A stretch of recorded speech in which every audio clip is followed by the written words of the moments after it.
Today it's great to have Annie Murphy-Paul on the podcast. Annie writes about how the findings of cognitive science and psychology can help us to think and act more intelligently.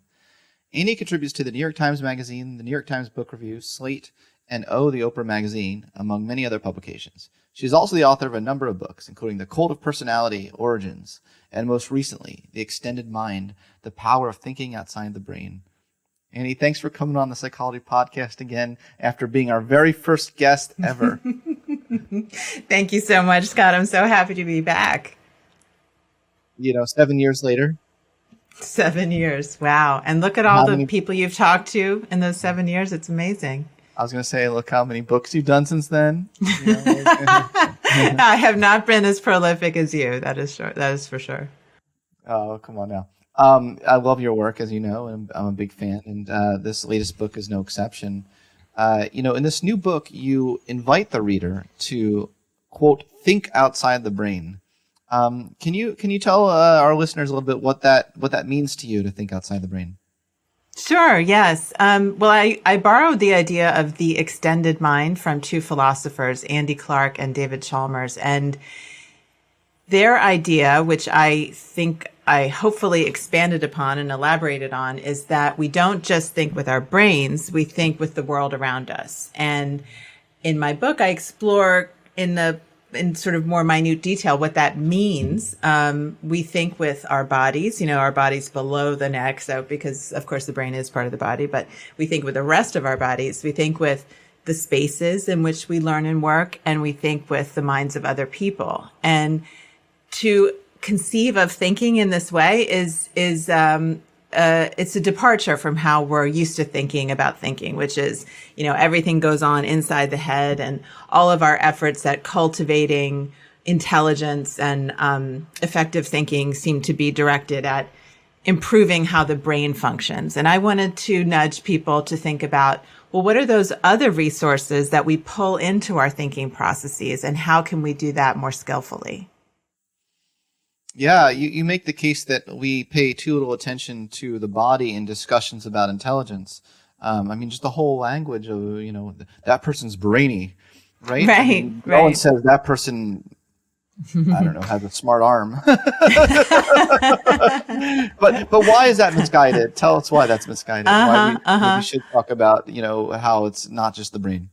And right. Well, that idea that the body has nothing to contribute to intelligence, I think that's rooted in a metaphor that really animates much of our thinking about thinking, and that is the brain as computer metaphor. We think of the brain as being like a computer, like a processor of information. And that's actually not how human intelligence works. We evolved. We evolved in a setting that made use of our entire body all the time. Our movements, our gestures, the internal signals that rise up from within our body, all of these contribute to our thinking all the time. But again, we're used to thinking of thinking as happening only in the brain. And so we have a blind spot, in a sense, for all the ways that the body and its capabilities contribute to intelligent thought. Yeah, you talk a lot in your book about interoception.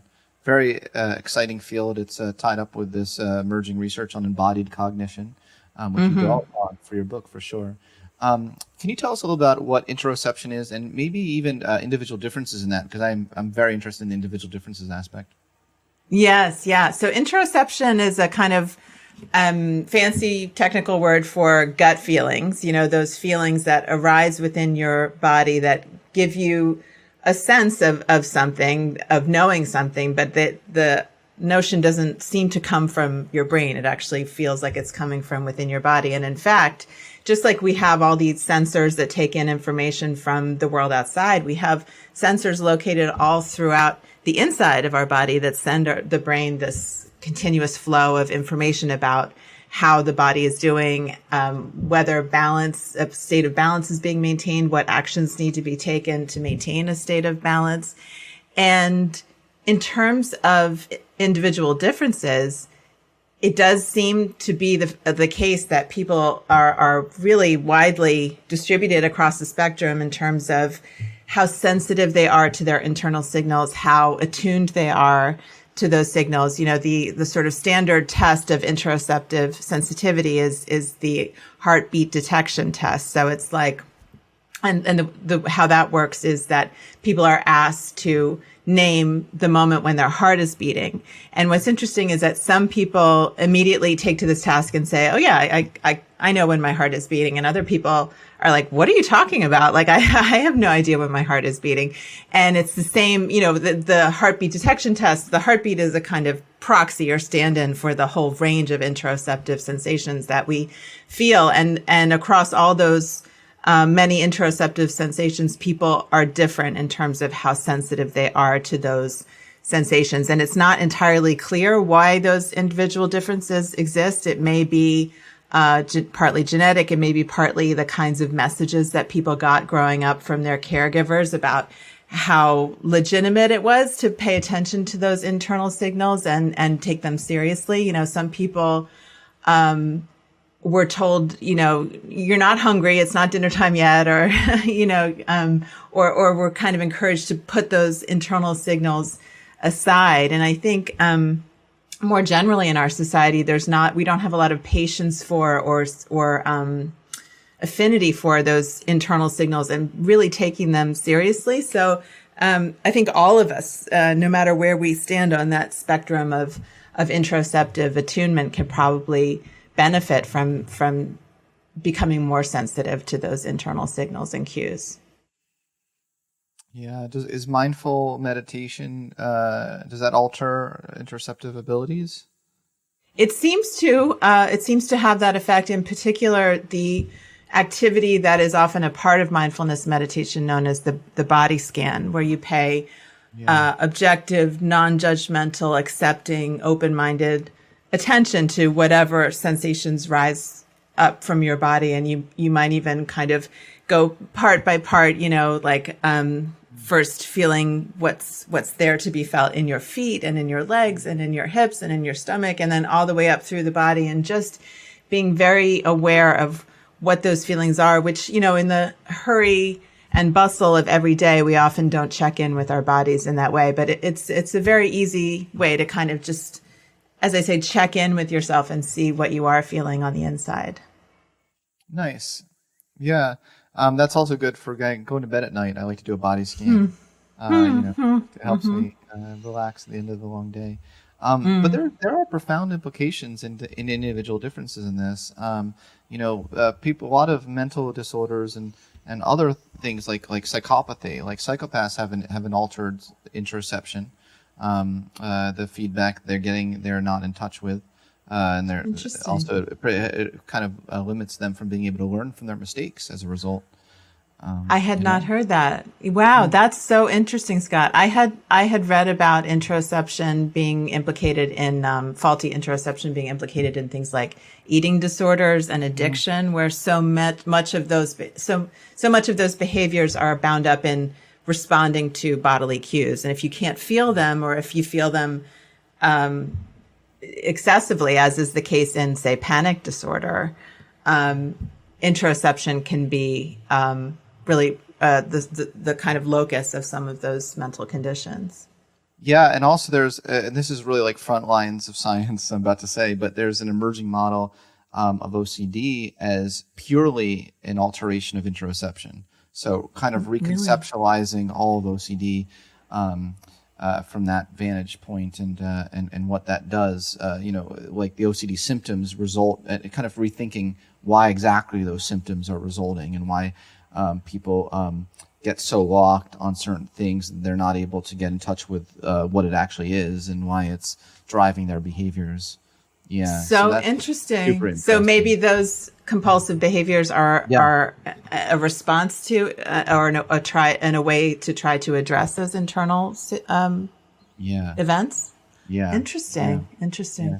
Yeah, so stay tuned for more on that research on that. I mean, it's a very emerging science. The word, we should talk about intelligence for a second. How do you define intelligence? Because you use that word in your book and you talk about smarts.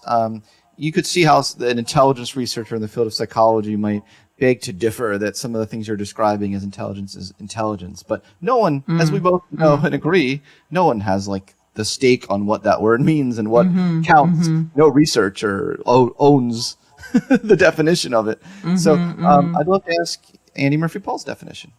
I probably have a pretty broad definition, all things considered. I would say intelligence is the ability to think effectively in the world, to learn and remember, to solve problems, and to come up with new ideas. So for me, it's really rooted and grounded in how effectively you can act in the world. It's less of a, brain in a jar kind of, what's your IQ, and more like what can you do with that intelligence you have in terms of advancing your own goals.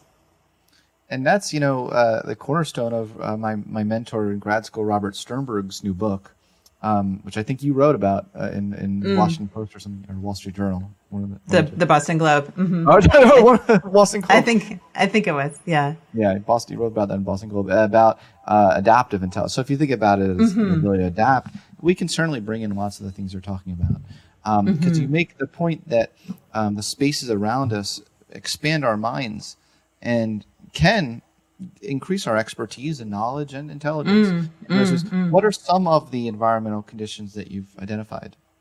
Yeah, well, one of them is spending time outdoors, which was a really interesting strand of research that at first I was a little skeptical about, to be honest, because the idea that, going outside makes you feel good or makes you think better seemed like sort of, tree hugging, nature loving nonsense. But the more I dug into that research, the more I appreciated the mechanism by which psychologists think that those effects occur, which is, that we evolved to process the kind of information that is present in natural settings. And we process that information, that stimuli, in a really effortless way, in a way that, we find very pleasant, that we find very restorative, in the sense that it doesn't make the demands on our cognition. It doesn't draw down our mental resources the way, a highly stressful urban setting, or even like focusing very intently on symbols and concepts, as we do in our work and our learning. Those things are really demanding of the brain. But being out in nature, as many of us know from personal experience, it's restorative, it's relaxing, it engages our attention in a way that is pleasant and diverting, but it's sort of diffuse. It's not like we have to focus really intently on anything. And so after we spent some time in nature, it's like refilling the tank, of our attentional resources, and then we can go back to return to our work or our learning sort of refreshed and better able to focus. Yeah.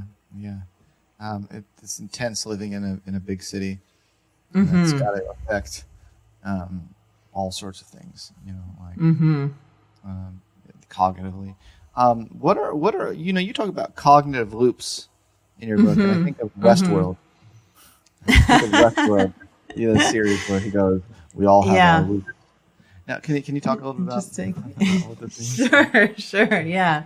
I'm not sure how much I can say about Westworld, but in terms of cognitive loops, I, again, borrowed that idea from Andy Clark, the philosopher, who likes to say that humans are intrinsically loopy creatures, meaning that, again, we're different from computers in that a computer, if it's solving a problem or processing some information, it doesn't print out, the information, like mark it up with a pen, like take a couple days and come back to it, show it to some colleagues and get their comments. And then, that all those things are creating loops where you're looping the information in through your own brain and then out into the world, into space, into the minds of other people, maybe through your body, through the movements of your body. And there's something about creating those loops that enhances human intelligence. And that's not how computers work, again, but that's how human brains appear to work. And so when we are trying to enhance our own thinking, I think it can be really helpful to think in terms of creating those productive and enriching loops, rather than keeping it all in our head, where that information can't be improved and enriched and made better by those successive loops. Cool. Yeah, in that 1995 essay by Clark and Chalmers entitled Andy Clark and David Chalmers, called The Extended Mind, they asked the question, where does the mind stop and the rest of the world begin? Now, that's a very interesting philosophical question, and with obviously huge psychological implications. Do you see any boundaries at all? I mean, are there? It seems intuitively to me that there are moments where my mind is just to myself. I want it to be when I'm fantasizing about things. I don't want that out of my head. Now, you know what I'm saying? So, like, there certainly are moments when we're thinking, and it is just contained to our body. Isn't that right? Right? Or no? Never? Does the mind ever stop at the skull? Is that the question? Like, or does it always extend? Is there always an extended mind? Yeah. I think I would say there always is an extended mind. I've never been asked that question, so I'm really thinking about it. But for one thing, the fact that we have language, the fact that we have structures of thought and conventions of thought, those are all relics or artifacts of our interactions with other people, right? So in a sense, we have no thoughts without other people, without our social experience of a lifetime. So I think from the very beginning, our minds are extended. I don't know that there's any way around that. Because of their influence, like the influence of the environment on the thoughts we're thinking. Yeah, and we're always doing our thinking in a particular body. We're always doing our thinking in a particular place. We're always doing it in some kind of social context, even when we're alone. So, yeah, I don't think thought is ever not extended. You know, as you know, I'm very interested in like genius and giftedness, and kids that can do amazing calculations in their head and are capable of learning far beyond their years. There's a certain part where they can claim the credit, you know, for their brain, that their unique brain they have, and then there's another hand of a lot of some of the rich resources a lot of them may have had, and aspects that you bring to the table. So it seems like there's a mix. Like I don't think you're going as so far as to suggest that, you know, there's no brain processes that are, you know, I don't get that from you, right?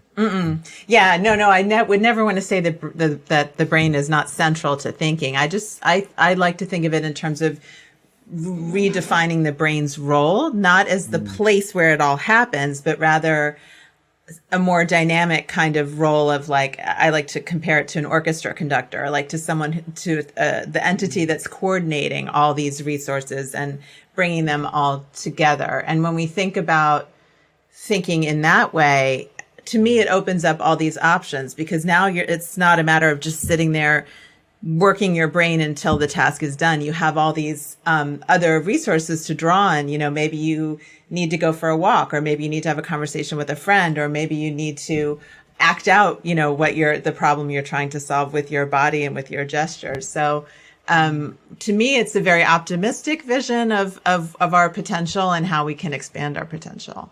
Definitely optimistic. Definitely. And optimistic, and also, as you point out, it can give us compassion for people in suboptimal conditions. So it's not always optimistic in the sense, some people are in certain environments where their extended mind is dreck, as my father would say. So. Well, yeah, I mean, I'm just keeping it real. I'm keeping it real.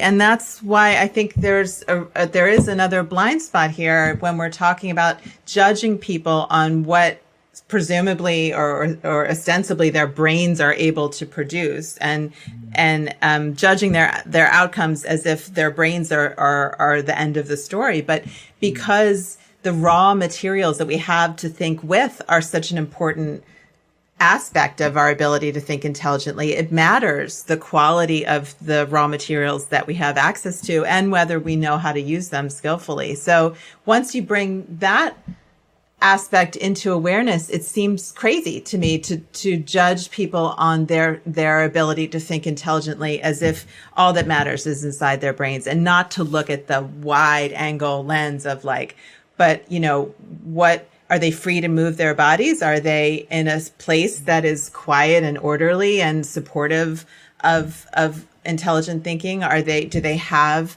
a network of mentors and peers and teachers who can help them think? All those things matter hugely to how intelligently we're able to think. And those things are not in any way equitably distributed.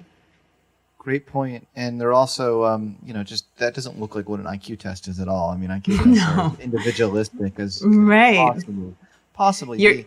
Right. And you're supposed to sit there without moving, and you're in a strange place without any of your usual cues around, and you're not allowed to talk to your neighbor who's taking the IQ test alongside you. I mean, it's an incredibly brain-bound, as Andy Clark would say, brain-bound approach to intelligence, and it misses to me, the vast, repository of human intelligence that we draw on all the time in ordinary real life situations. Yeah, it seems like COVID is relevant to this discussion as well, because there must have been implications of living during the pandemic for our brain-bound way of thinking. We realized just how extended the mind really is during this time. Is that right? Yeah. Oh, I really think so. Yes. I mean, I think during the period when things were really shut down, we were all kind of brains in front of screens for months at a time, and I think a couple of insights came out of that for me. One was that, if we're going to take seriously this model of grit or the growth mindset, wherein, the idea is if you just work your brain harder and harder, if you give it more exercise, the way, you exercise the muscle, it gets stronger. A lot of us were working our brains a whole lot during the pandemic because we had no commute. We had no chats with coworkers. We were just, working. And it's not as if many of us did not feel that our brains were at their best or were in fine form, because there were a lot of other things that we were now being deprived of, that we were being cut off from because of the pandemic. We may not have been moving as much. A lot of us just sort of sat in front of our computers day after day. We weren't visiting new and stimulating places. We weren't interacting with people in person. So, one professor said to me that he felt cut off from his extended mind because he wasn't allowed to go into his university office. And the way his books were arranged in the shelves around him formed a kind of external memory and an external body of knowledge that he was now cut off from because he couldn't be in his office. So I think the fact that our minds are extended became much more apparent to many of us during the pandemic. Yeah, the implications for children is striking. In fact, Angela Duckworth, who you were talking about grit a few seconds ago, she co-authored a big study on some of the implications of children not being able to go to school and implications for their well-being, and she found there's huge implications, very very high levels of anxiety, and I think this just really goes to show the extent to which just learning contextually, is not all that matters for school children. No, having their social belonging needs met, having their other basic needs and growth needs met. Right. Yeah, the idea that all that matters is the transfer of information from one brain to another is such a limited and constrained idea of what learning is and how it happens. And it's not an accurate view at all of how that happens for kids or for adults, for that matter. Yeah, for sure. I think I want to talk about information. We both cocked our head at the same time. Did you see that? Is there something there about the extended mind where we were so in sync that we both at the same pause did the same head gesture? I think so. I mean, I write in the chapter on interception about how the way we know how another person feels is that we subtly mimic their facial expressions, their posture, their gestures. And then we kind of read that off our own bodies, and that gives us that creates a channel for us to understand the otherwise inaccessible feelings of another person. So maybe in that moment, Scott, you and I were engaged in that kind of interoceptive dance. Yeah, I'm glad we're able to illustrate that. People who watch the YouTube video, you can watch that happen in real time, unplanned. I do want to segue into talking a little about information overload, a really important topic that you talk about in your book, and I really enjoyed that discussion in your book, and the extent to which we have this bombardment of information coming at us, way too much for our conscious mind to register. And we are we're not that too privy to the extent to which our unconscious minds it's influencing our unconscious, right? In all sorts of ways. So I was just wondering if you could talk a little about perhaps how people who design social media platforms or other sort of news outlets, et cetera, could take into account some of the principles you talk about in your book. Oh, so interesting. In terms of information overload? I was thinking about that.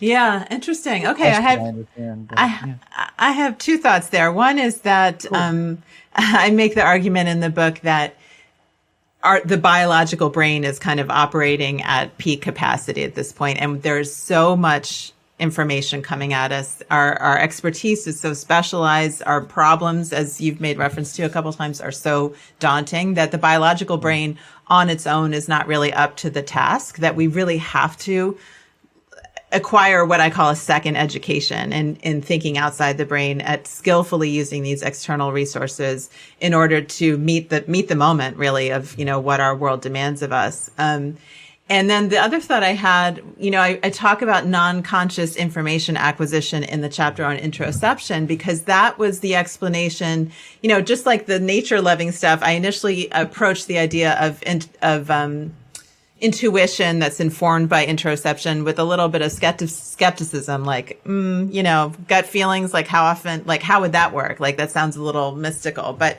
the idea or the research, what the research suggests is that, as you were saying, there's so much information coming at us all the time, just in daily life, that our conscious minds can't absorb it all. But we can store and register and store a lot of that in a non-conscious way, in terms of noting patterns and regularities.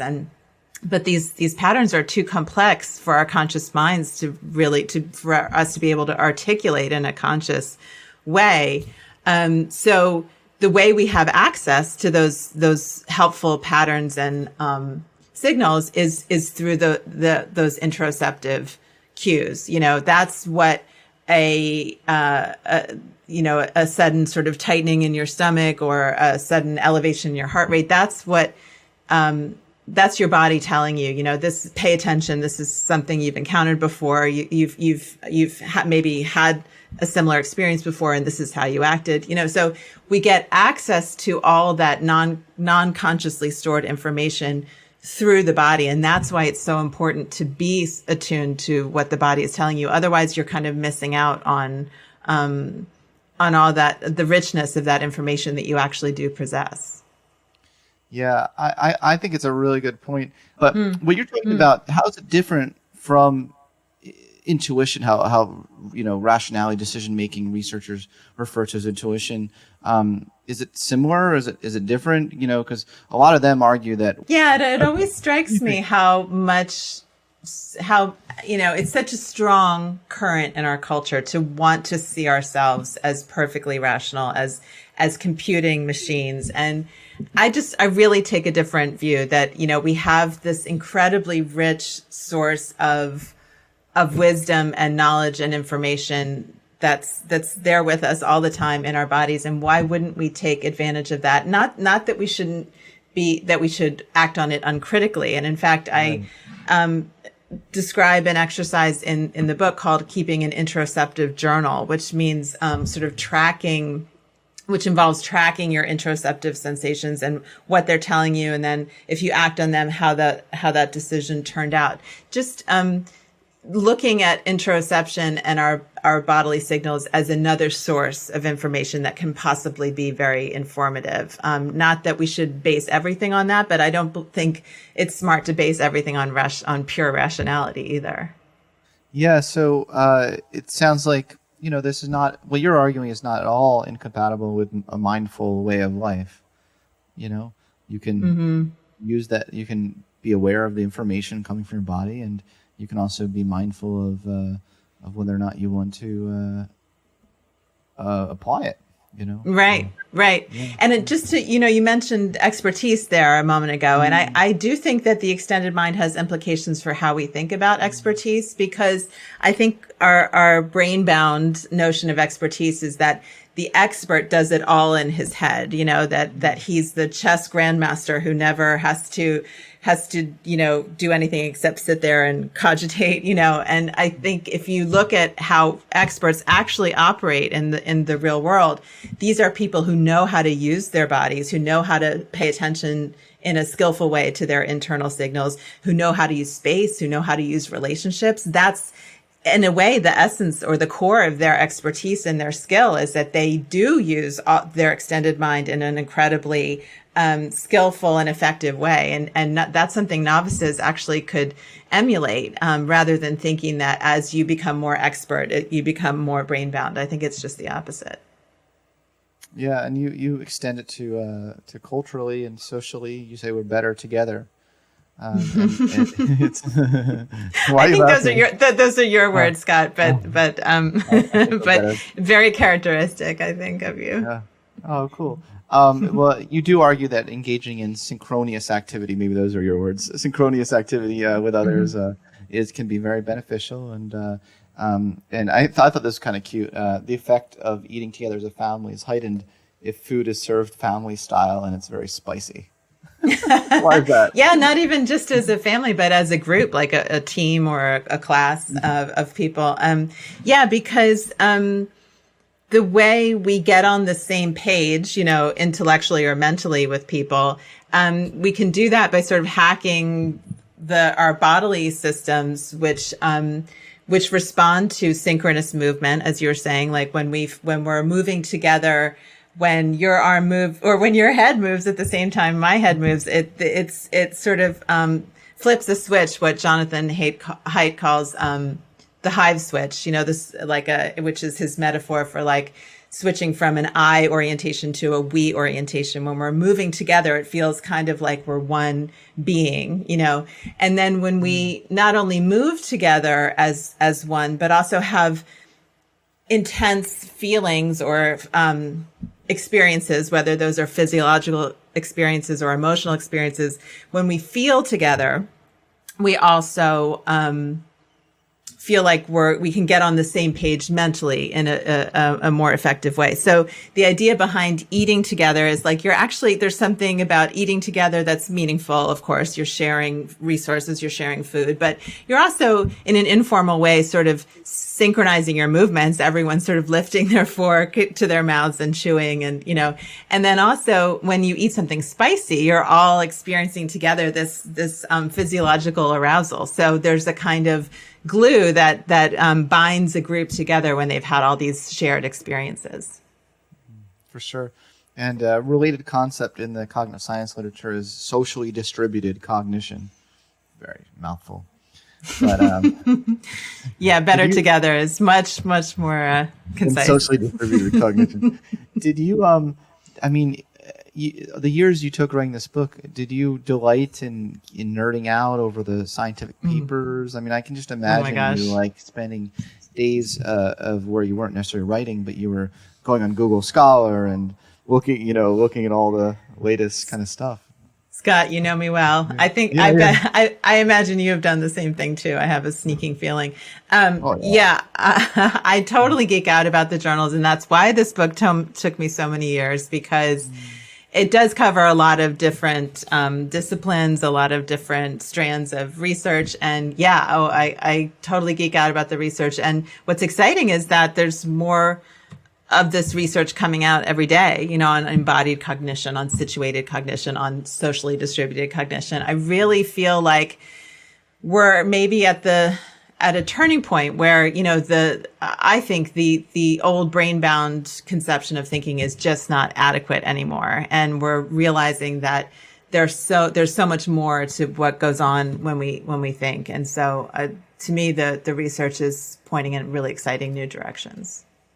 Yeah, really exciting. So, well, along those lines, what's some recent stuff that what's you're most excited about? What are you most excited about? You had to choose. Oh gosh. Well, we haven't really talked so much about gesture. I find gesture really fascinating because I tend to be someone who talks with her hands a lot, and I love the idea, for example, that often our most advanced or most cutting edge or our newest ideas that we can't quite put words to yet show up in our hands first. There's in some movement of our hands, we manage to capture some element of what we're trying to express verbally. And then we can read off that self-generated information. We can read off our own hands that can inform our sort of emerging verbal explanation for, of what we're trying to get at. And so I love the idea of, not only encouraging students and others to move their hands, but also creating occasions where gestures are more likely to happen. Like people are more likely to gesture when they're asked to give an impromptu explanation for something in front of an audience, because to speak in an impromptu way like that is really cognitively taxing. So we tend to offload some of that burden onto our hands. We also gesture more when there's something to gesture at, some kind of artifact or model or map or diagram. And so, the research suggests that the more we gesture as we're trying to work something out in our heads, the greater our understanding, the more accurate our memory. So we actually want to be getting people to gesture as much as possible. I find that really fascinating. It is fascinating. It also can be used as a manipulation tool for marketers who don't really want you to pay that much attention to the words they're saying and want to kind of distract you with their hand motions. I found that just because I grew up with an auditory disability, so I became hyper attuned to nonverbal communication and people's BS. And I actually cringe when I watch some of these people, like motivational gurus and people, some of them on YouTube or whatever. They're like, the 5 things that will help you brain, and they're like, they overdo it with the hand motions, but I actually listen to the words they're saying and I'm like, I don't know about that. So can it be used really as a interesting, Scott? manipulation? I write in the book about how entrepreneurs who are making a pitch for their proposed venture, when they employ the skilled use of gesture, they attract more funding. Now maybe that goes for the charlatans as well as the earnest, well-meaning entrepreneurs. But I tend to think of gesture as another channel of communication, and so that channel could be used for good or ill, I suppose. Absolutely. I mean, it can be used, like when I said be used to manipulate, I mean that can be good, or you want to convince or influence. Maybe she's, maybe influence is a better word than manipulate. But oh boy, what other topic? What have I missed? I feel like we covered a lot. Thinking with our bodies, thinking with our surroundings. Now, here's something I think is super cool about your book: the way that we can unload our ideas into like notebooks and other things. I've long argued in the field of intelligence that we focus too much on working memory capacity as the core aspect of human intelligence, and that you can get a lot more intelligence out of people, especially neurodiverse people who have working memory issues, by allowing them to take these IQ tests or things, by unloading it from their mind. So I've made that argument. I think it's just it dovetails nicely with a lot of the things you're talking about. That is interesting, Scott. I mean, I've been arguing since the book came out. I've made the point on a bunch of podcasts that people who learn differently or think differently are often kind of leading the way in terms of extending the mind because their brains don't work the same as other people's, because they're neuroatypical. Is that how you say it? Neuroatypical, yeah. They neurodivergent. Yeah. They have had to develop ways of thinking outside the brain and skillfully using resources, and not thinking in the conventional way, but in developing often very ingenious solutions that involve thinking outside the brain. So, and that there's a lot we have to learn from people who've encountered challenges in conventional classrooms and workplaces, because they've been forced by necessity to come up with really ingenious ways of thinking outside the brain. Yeah. And cognitive offloading, as you mentioned, is one of those ways. I think all of us can benefit from getting that stuff out of our head onto physical space where we can manipulate ideas as if they were objects, or navigate through them as if they were a physical three-dimensional landscape, because those are the things we evolved to do, and we do so effortlessly and easily. And to keep it all in our heads, again, doesn't do justice, doesn't draw on all the capabilities and resources that we have as human beings. Yeah. What's the benefit of like copying experts? Yeah. Well, in that chapter on experts, I talk about, and I know you know this research about how, by virtue of being experts, experts find it very difficult to articulate for a novice exactly how they do what they do, because it's become automatized for them. It's become second nature in a way that that's not even accessible to them anymore.